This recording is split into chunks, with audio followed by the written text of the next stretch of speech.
ଭାରତୀୟ communist party Chandbali zone committee ତରଫରୁ କୁଆଁସର ଠାରେ ଜୋନ୍ ସମ୍ପାଦକ କମ୍ରେଡ ଅନନ୍ତ ମହାନ୍ତିଙ୍କ ତତ୍ତ୍ୱାବଧାନରେ ବିଶ୍ୱ ଶ୍ରମିକ ଦିବସ ପାଳନ କରାଯାଇଛି।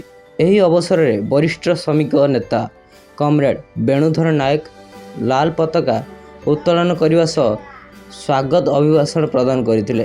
ଅଖିଳ ଭାରତ ଛାତ୍ର ସଂଘର ରାଜ୍ୟ ସମ୍ପାଦକ କମ୍ରେଡ କାହ୍ନୁଚରଣ ପରିଡ଼ା ଯୋଗଦେଇ ଶ୍ରମିକ ଦିବସର ଇତିହାସ ଓ ଶ୍ରମିକମାନଙ୍କର ସମସ୍ୟା ଓ ଦାବି ବିଷୟରେ ଉପସ୍ଥାପନ କରିବା ସହ ସରକାରର ଫାଶୀବାଦୀ ନୀତି ବିରୁଦ୍ଧରେ ସଂଗ୍ରାମ କରୁଥିବା ସାଧାରଣ ଜନତା ତଥା ଶ୍ରମିକ ଶ୍ରେଣୀର ଅଧିକାର ଉପରେ ସରକାର ଆକ୍ରମଣ ଜାରି ରଖିଛନ୍ତି। ଶ୍ରମିକମାନଙ୍କର ବିଭିନ୍ନ କଲ୍ୟାଣକାରୀ ଅଧିକାରଗୁଡ଼ିକ ସୁରକ୍ଷିତ କରାଯାଉନି। ଶ୍ରମିକ ଶ୍ରେଣୀ ପୁଞ୍ଜିପତି ଶ୍ରେଣୀର ଷଡ଼ଯନ୍ତ୍ରକୁ ବୁଝି ନିଜର ଏକତାକୁ ବଢ଼ାଇବା ସହ ଅଧିକାରର ସୁରକ୍ଷା ପାଇଁ ଆଗେଇ ଆସିବା ଜରୁରୀ।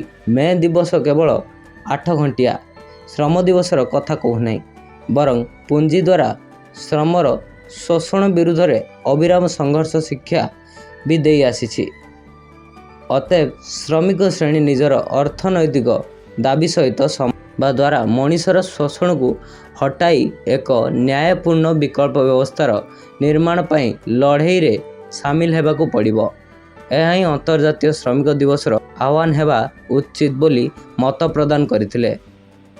ଅଖିଳ ଭାରତ ଛାତ୍ର ସଂଘ ଜିଲ୍ଲା ସଭାପତି comrade Manoranjan Raut, comrade Jayaprakash Mohanty, comrade Bhagirathi Raut, comrade Amarendra Mohanty, comrade Surendra Sethi, comrade Jayadev Nath, comrade Sanjay Kumar Ojha, comrade Gourahari Mishra ଆଦି ଉପସ୍ଥିତ ହୋଇ କାର୍ଯ୍ୟକ୍ରମ ପରିଚାଳନା କରିଥିଲେ।